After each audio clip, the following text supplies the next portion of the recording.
Traffic police आप सबका खैर मकदम करती है। आज संडे है, 23 जनवरी है। नेशनल हाईवे की ताजा जानकारी ये है कि नेशनल हाईवे बंद है। जम्मू से श्रीनगर की तरफ किसी गाड़ी को अलाउ नहीं किया जाएगा। तमाम वो लोग जो नेशनल हाईवे का सफर करना चाहते हैं, ट्रैफिक पुलिस उनसे ये दरख्वास्त करती है कि आज सफर ना करें। आप लोग अगर उधमपुर आए हो या नगरोटा में हो तो वापस चले जाएं, क्योंकि पूरी रात बारिश बर्फबारी होने की वजह से काफी जगहों पे पस्सियां आ गई हैं, काफी जगहों पे बर्फ पड़ी हुई है। इसीलिए तमाम लोगों से ये दरख्वास्त है कि आज जो है संडे है, 23 जनवरी है, नेशनल हाईवे बंद है, आज रास्ता नहीं खुलेगा।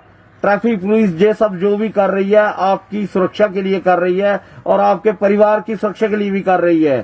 ट्रैफिक पुलिस का कोऑपरेट करें, ट्रैफिक पुलिस का सहयोग करें।